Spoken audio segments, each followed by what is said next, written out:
Bonjour à toutes et à tous, mes chères âmes, mes fidèles abonnés, mes frères et sœurs de lumière. Je suis ravi de vous retrouver aujourd'hui sur la chaîne Odyssée Céleste.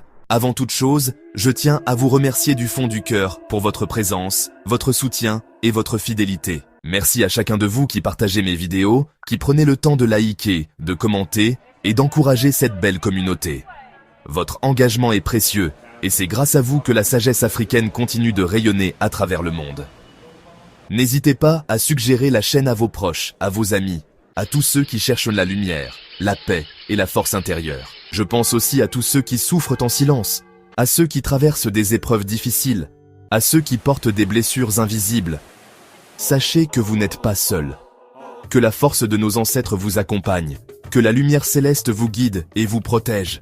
Je prie pour vous, pour que chaque jour apporte un peu plus de paix, de joie et d'espoir dans vos vies. Alors, chers amis, aujourd'hui, nous allons explorer un sujet profond et essentiel, les rituels de passage dans la spiritualité africaine. Nous parlerons de la naissance, du mariage et du décès, ces moments clés qui marquent notre existence et qui, en Afrique, sont entourés de rites ancestraux, chargés de sens et de symboles. 1. Les rituels de la naissance. Commençons par le début de la vie, la naissance. Dans de nombreuses cultures africaines, l'arrivée d'un enfant est célébrée comme un don du ciel. Les rituels commencent souvent avant même la naissance, avec des prières, des offrandes et des bénédictions pour la mère et l'enfant. Après la naissance, il existe des rites spécifiques. Par exemple, dans certaines communautés, on procède à la présentation de l'enfant à la lune ou au soleil, symbole de lumière et de protection. On peut aussi utiliser des plantes sacrées, comme le basilic ou le neem, pour purifier l'enfant et l'espace familial. Un autre rituel courant est le bain de l'enfant, avec de l'eau mélangée à des feuilles ou à des écorces d'arbres protecteurs. Ce bain a pour but de chasser les mauvaises énergies et d'attirer la bénédiction des ancêtres. Je vais vous lire un témoignage que j'ai reçu d'une maman. Dans ma famille, à chaque naissance, ma grand-mère préparait un bain spécial avec des feuilles de manguier et du sel. Elle disait que cela protégeait le bébé et lui apportait la force des ancêtres.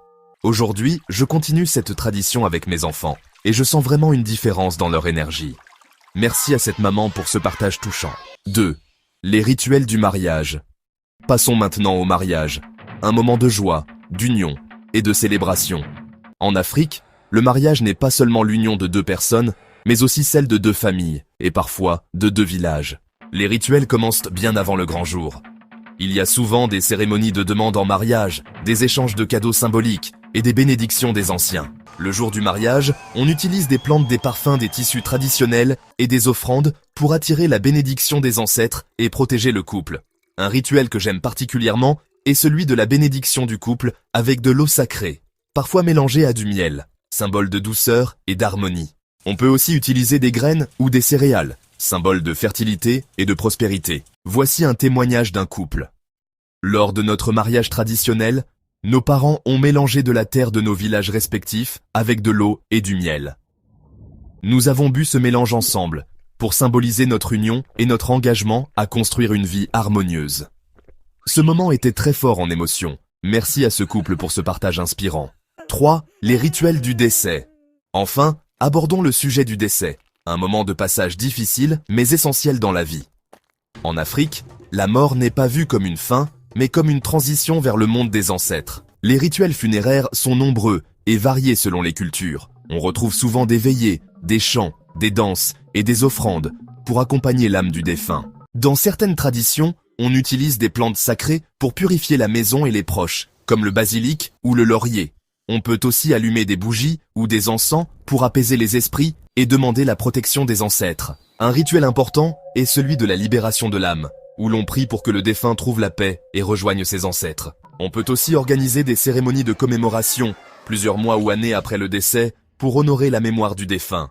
Chers amis, nous arrivons à la fin de cette vidéo. J'espère que ce partage sur les rituels de passage dans la spiritualité africaine vous a touché, inspiré et apporté un peu de lumière dans votre vie. N'oubliez pas, chaque passage, chaque étape de la vie est sacrée. Les rituels de nos ancêtres sont là pour nous guider, nous protéger et nous rappeler que nous ne sommes jamais seuls. Je vous encourage à continuer à partager cette vidéo, à liker, à commenter et à inviter vos proches à rejoindre notre belle communauté Odyssée Céleste. Merci encore pour votre présence, votre amour et votre soutien. Que la lumière des ancêtres vous accompagne. Que la paix et la joie remplissent vos cœurs.